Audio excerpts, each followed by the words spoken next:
Vamos a desarrollar un pequeño ejemplo clásico para poder entender cómo funcionan los apuntadores, cómo podemos trabajarlo, utilizarlo y sobre todo cómo podemos conectarlos con las clases, ¿no? Es importante los dos videos anteriores porque el primero habla sobre lo que son los apuntadores, cuál es el concepto detrás de un apuntador, y el video anterior prácticamente nos habla de los niveles de accesos que se permiten con los apuntadores, que son fundamentales y son fuente de muchísimos errores en C++.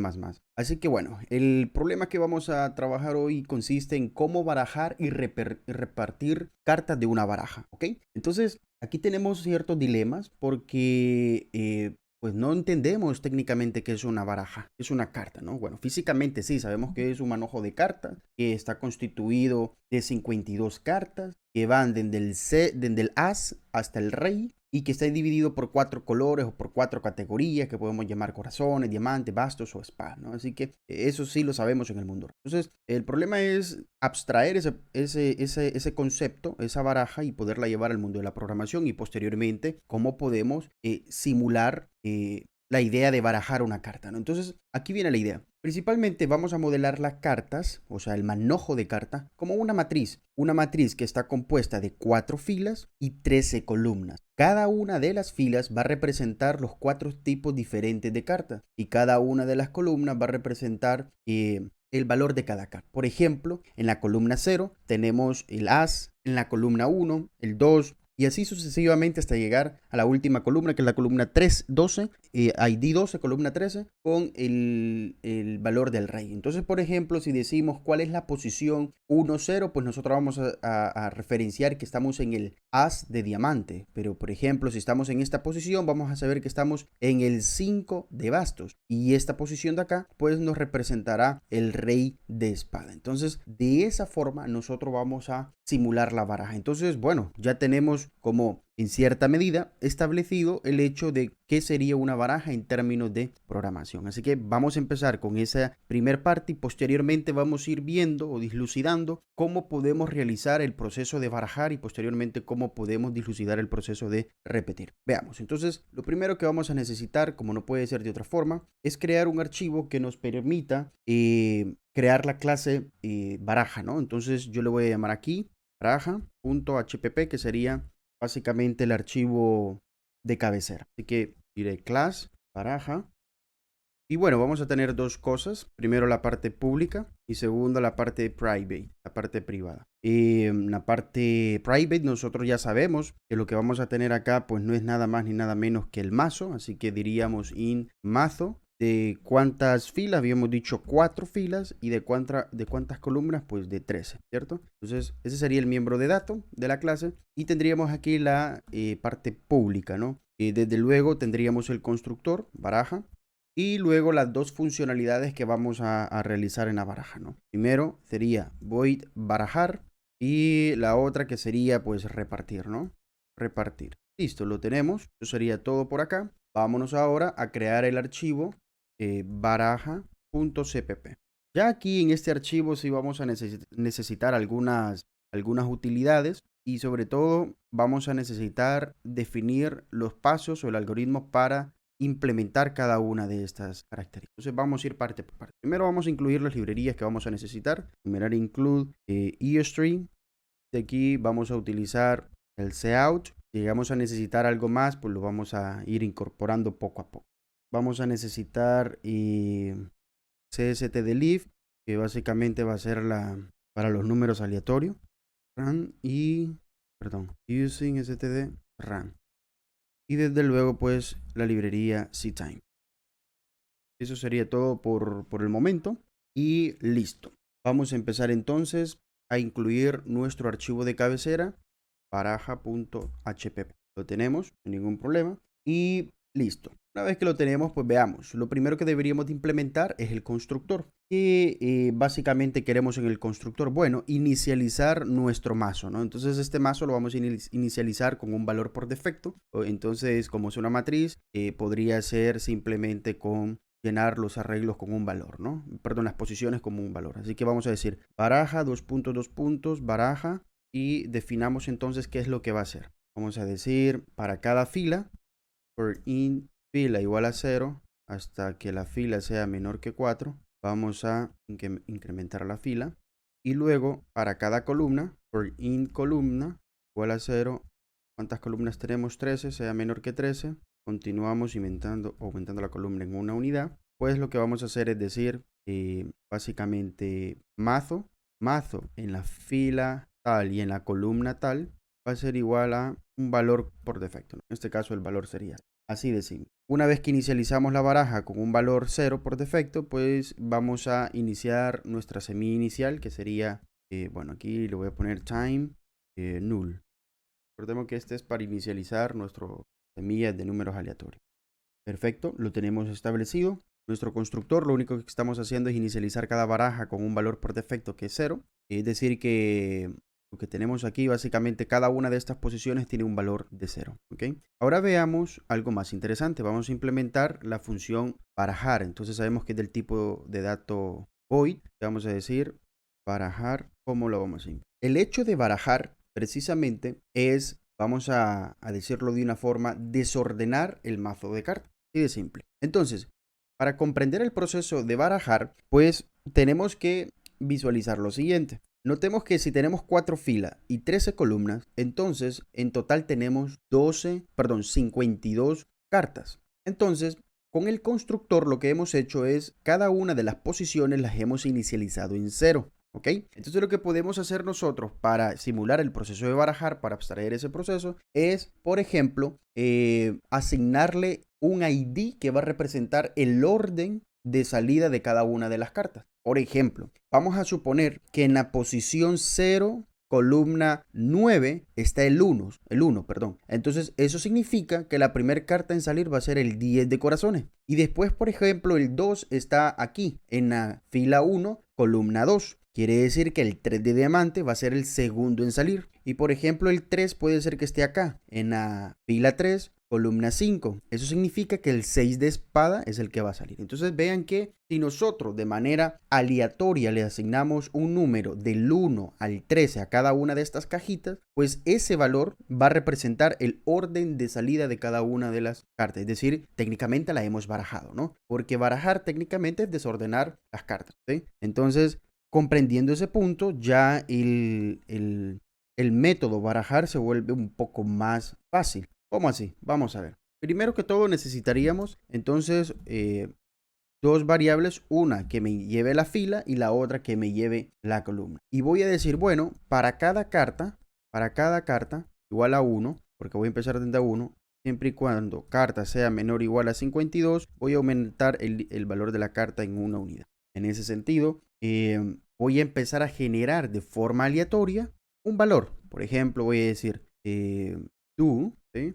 Tú, mientras en la fila voy a generar un valor aleatorio de 0 a 3, ¿sí? Y voy a generar un valor aleatorio en la columna de 0 a 52, desde luego, ¿no? Entonces sería ran de 53. Entonces vean aquí estoy eligiendo la fila y la columna, es decir, estoy eligiendo una posición en la matriz y voy a verificar mientras en esa fila, es decir, en esa, la baraja, perdón, no, aquí esto está mal, el mazo en esa fila y en esa columna, a ver, me falta, en esa fila y en esa columna, sea diferente de 0, voy a estar repitiendo. ¿Por qué? Vamos a ver. Vamos a suponer, por ejemplo, que el valor aleatorio que se genera aquí es 3, ¿sí? Y vamos a suponer que el valor aleatorio que se genera aquí es 2. Entonces estaríamos en la fila 3, columna 2. Vamos a ver, fila 3, columna 2. Es decir, estamos en el 3 de espada, ¿sí? Entonces, como el valor inicial que está aquí es 0, ¿qué significa? Esta condición de acá es falsa, ¿cierto? ¿Por qué? Porque este valor es 0. Y 0 no es diferente a 0, por tanto es falso. Como es así, como está falso, quiere decir entonces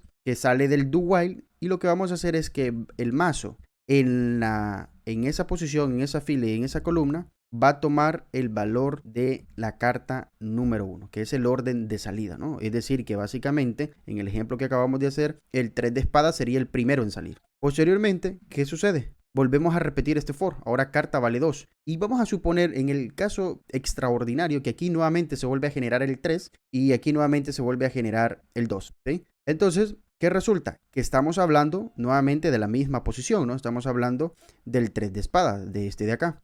pero resulta que el 3 de espada ya tiene el valor de 1. Entonces 1 es diferente de 0, es cierto. Entonces vuelve otra vez a generar otra fila. ¿Qué es lo que estamos haciendo aquí básicamente? Con este do while nos aseguramos de dar un orden de salida a cartas no asignadas. Es decir, que una vez que le hemos asignado un orden de salida a una de las cartas, pues volvemos a elegir otra hasta que encontremos una carta que no le hemos indicado el orden de salida, y es donde se lo indicamos, es aquí, ¿no? Aquí, ¿no? Asignamos el orden de salida. Básicamente, ese sería el proceso de barajar. Bastante simple, ¿no? Vamos a intentar crear una pequeña aplicación más adelante, pero con esto creo que funcionaría. Si hay algún error por ahí lo vamos a ir corrigiendo. Y el último método que nos falta es el método repartir.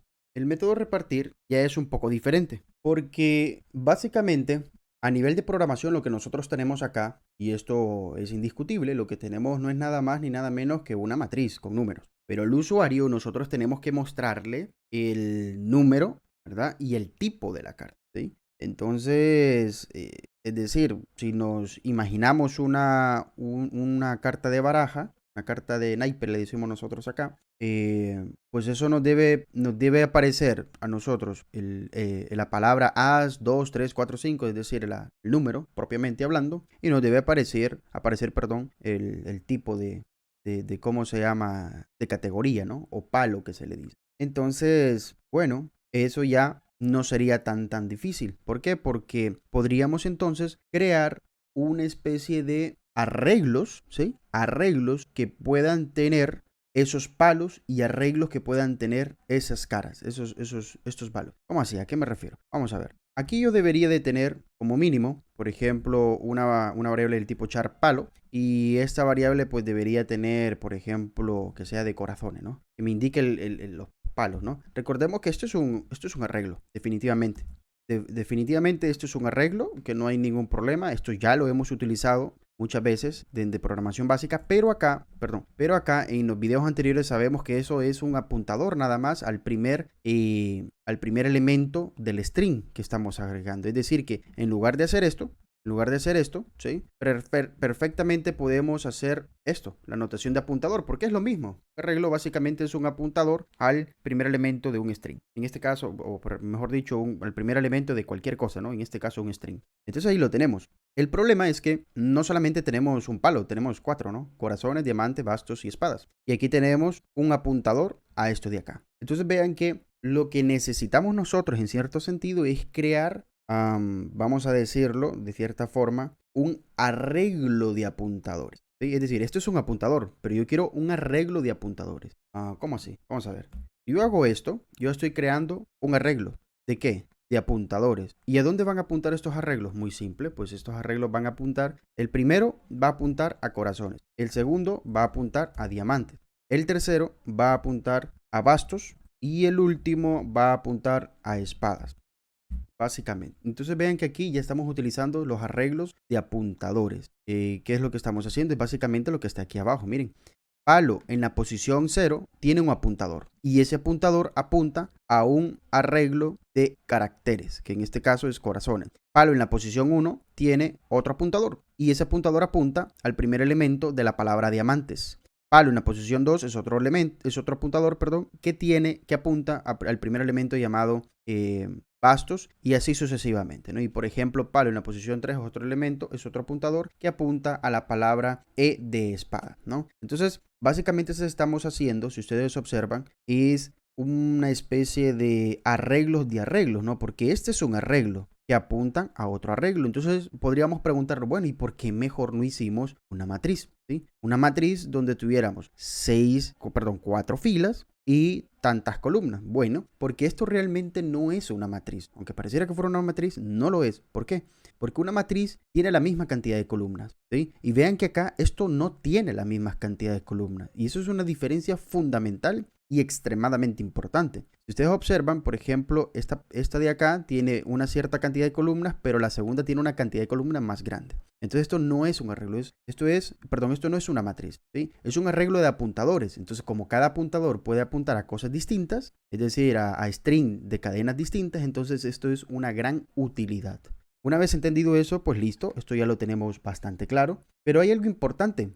En ningún momento nosotros quisiéramos que alguien pueda cambiar los palos de las espadas, ¿no? Entonces, para estar seguro, tenemos que hacer un arreglo de apuntador a datos constantes, es decir, que no se puedan cambiar. Const, ¿sí? De datos constantes. A ver, perdón, acá. Y una última característica es precisamente un concepto que es más delicado, que es crear esta variable del tipo stat. Estático significa que este valor se va a guardar en toda la ejecución del programa. Es decir, que aunque termine el alcance de la función repartir, de la función miembro repartir, siempre van a existir estos valores en memoria. ¿Qué más tenemos por acá? Bueno, de la misma forma, podríamos decir static const char, static, aquí está, static const char, y pues le vamos a llamar a este cara y le vamos a indicar que son 13 elementos. Y cada uno de estos elementos pues es el as, es el 2, 4 y así sucesivamente.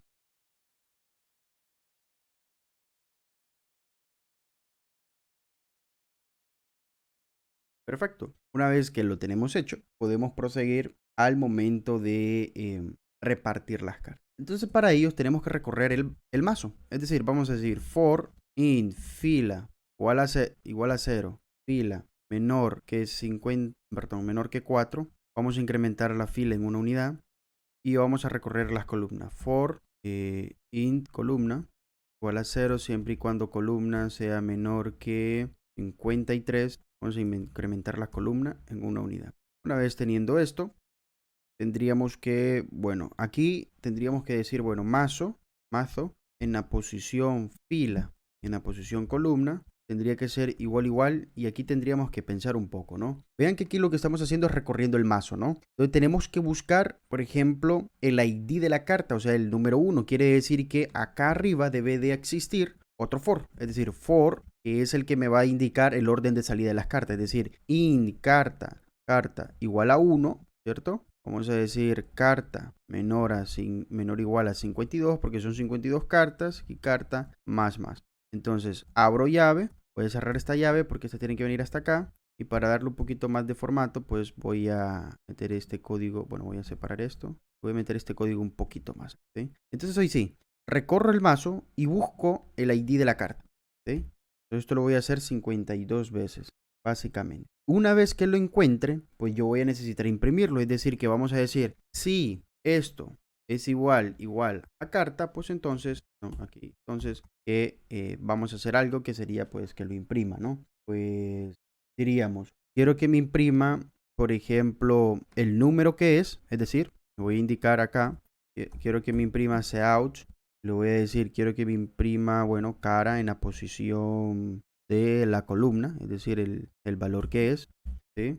Y quiero que me imprima a la par, o sea, por ejemplo, aquí me va a imprimir el 4, me va a decir primero el número, quiero que me imprima pues el palo, ¿no? Por ejemplo, 4 de corazones, por decir algo. Entonces sería palo de fila, ¿no? Palo de fila, técnicamente. En esencia, eso sería, estaríamos imprimiendo de manera vertical todos los valores de la carta, ¿no? De las cartas, perdón. Qué bueno. Si no está claro, pues paren un poco el video para que se den cuenta qué es lo que estamos haciendo acá. Pero en primera instancia, este primer for va recorriendo el orden de salida de las cartas desde el 1 hasta el 52. Estos dos for recorren el mazo y este if verifica, ¿no? Cuando hemos encontrado la carta que corresponde al ID, pues entonces la imprimimos porque es el orden de salida que se va a mostrar, ¿no? Veamos esto cómo funciona entonces. Creamos un archivo main.cpp. Y pues nada, ¿no? Aquí sería muy simple, sería enumerar include. Vamos a llamar a la baraja.hpp y vamos a crear un objeto, por ejemplo, un objeto del tipo baraja. Le voy a llamar, bueno, este es el mazo 1, ¿sí? Mazo de cartas 1. Y voy a barajarlo y voy a repartir, ¿no? Entonces voy a decir mazo barajar y mazo repartir. Return 0. Básicamente eso sería todo, ¿no? Vamos a ver qué tal, cómo se baraja y cómo se reparte ese mazo de ahí. Entonces, pilar main baraja.cpp y main.ex. Repartir, no estoy imprimiendo nada porque ese out, estoy imprimiendo la cara perfectamente en esta columna. Entonces acá estoy imprimiendo el palo de esta columna. Un poco poco extraño, no funciona. ¿Ves? Técnicamente no, si no imprime nada, quiere decir que no está encontrando nada aquí. Un poco extraño, vamos a ver, ¿por algún error? Ah, ok, claro, aquí está el error, miren. Acá le puse carta menor o igual a 50, menor o igual a 2 y aquí es menor o igual a 52, o sea que no, nunca las iba a encontrar. Bien, creo que eso sería, filo, segmentation false. Tenemos problemas aquí. Ok, vamos a ver. Apretamos de la 1 al 52, incrementamos las cartas. Sería... claro, aquí hay un error. Vean que la columna la estoy moviendo hasta la 53, ¿no? Y no tenemos 53 columnas, solamente tenemos del 0 al 12, o sea, son 13 columnas. Así que aquí sería de la columna del 0 al 12, ¿no? O sea, sería el número 13. Eso, aquí tendría el siguiente error o no. Lo mismo, ¿no? Estoy poniendo 53 columnas. Aquí deben ser 13 columnas o bien, para que sea más claro, 12 columnas. ¿Ok? Y listo.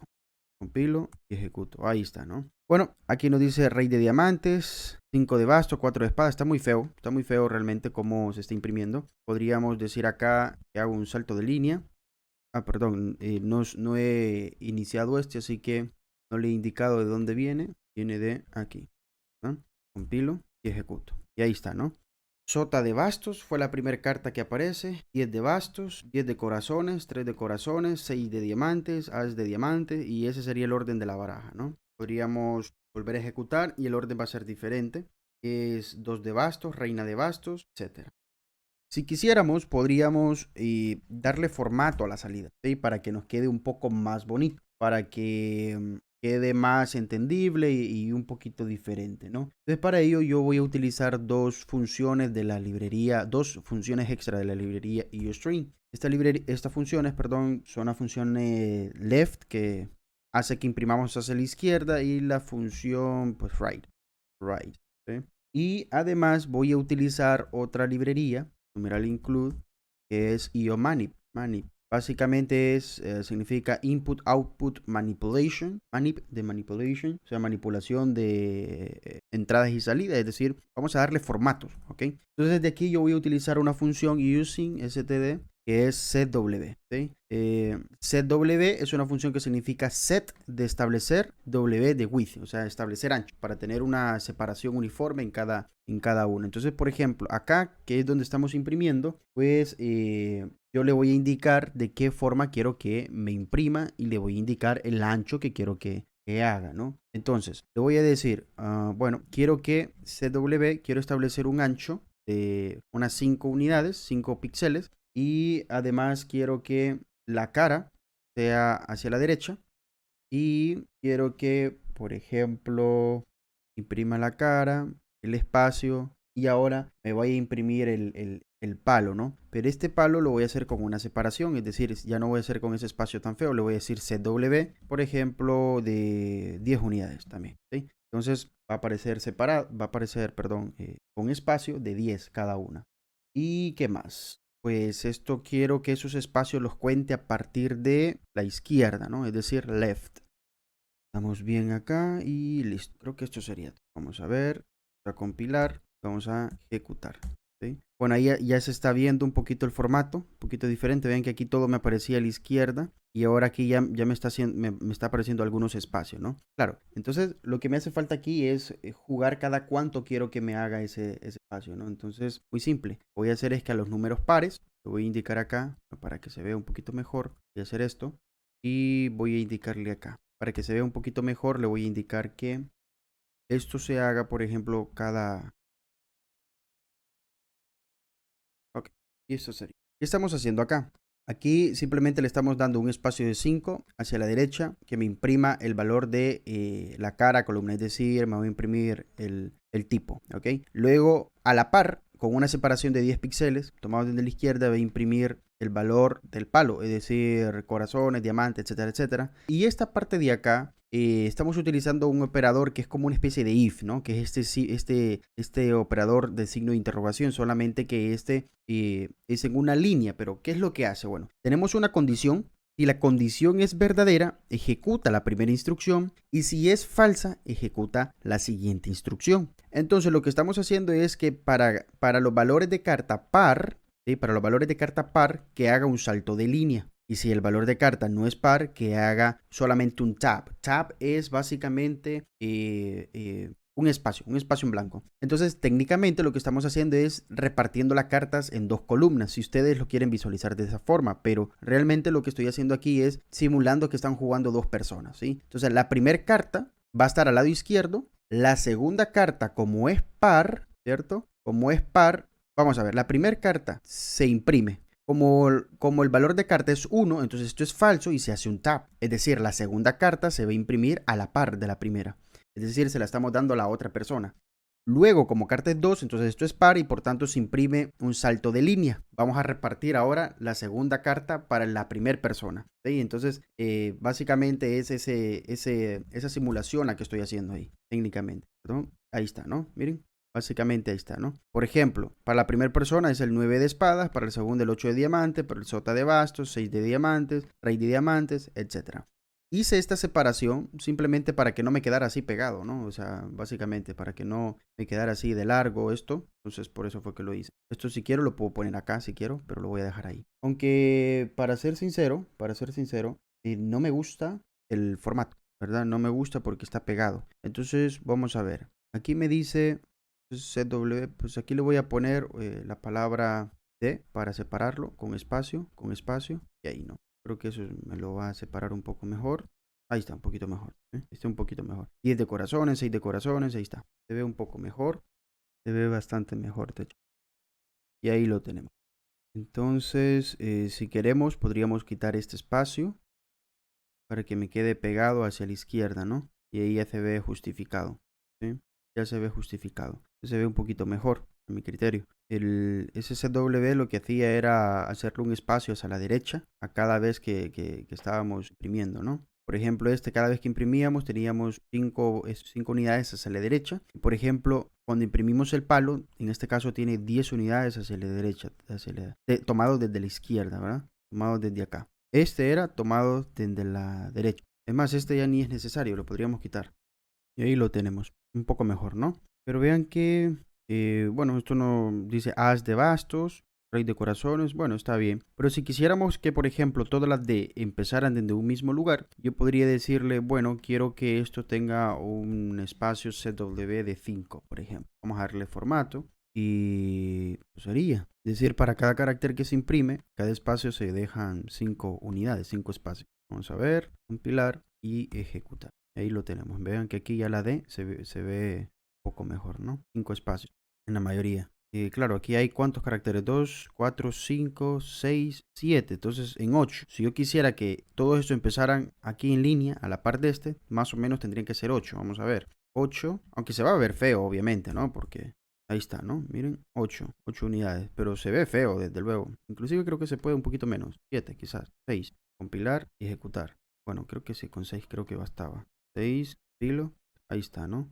Aunque se ve un poco feo, ¿no? No se ve tan, porque as y acá de corazones muy separado, pero bueno, creo que se entiende la idea, ¿no? Entonces, básicamente este CW lo que hace es dejarme tantos espacios a partir de la izquierda para imprimir el siguiente carácter. Y ahora, por ejemplo, por ejemplo, este CW10 y le left realmente son 10 espacios a partir de la izquierda, es decir, esto de acá. Termino de imprimir este D, perdón, sería a partir de acá, a partir de aquí, D, y serían 10 valores a partir de la izquierda. Y este CW10 es básicamente para este espacio, ¿no? Son 10 unidades a partir de donde se imprime, de donde se dejó de imprimir. Por ejemplo, si yo aquí le pongo 20, pues vamos a tener más espacio a partir de la izquierda, ¿sí? Miren, más espacio de acá. Pero bueno, estos son detalles mínimos, ¿no? Pero es bueno que lo sepan, que existen estas funciones ZW, left y right. Left me justifica hacia la izquierda, es decir, hace que mi texto empiece desde la izquierda. Y right hace que mi texto empiece desde la derecha. También está el que quiero que empiece desde el centro, ¿no? El CW son puntos, distancias que se van a tomar. Por ejemplo, cuando digo aquí CW, pues técnicamente lo que estamos diciendo es que se dejen 6 unidades después de imprimir, por ejemplo, cara, ¿sí? De imprimir esta cara, te dejen 6 unidades para imprimir el siguiente carácter, que en este caso es D. ¿Sí? Y listo. Y luego cuando decimos ZW20, pues decimos left, decimos que deje 20 unidades a partir de la izquierda. Por ejemplo, de aquí hay 20 unidades, ¿eh? 20 básicamente. Pero bueno, no quiero entrar en estos detalles porque aquí lo importante es notar cómo utilizamos un arreglo de apuntadores y cómo hicimos una simulación de una baraja. Así que esto es todo. Nos vemos en el próximo video.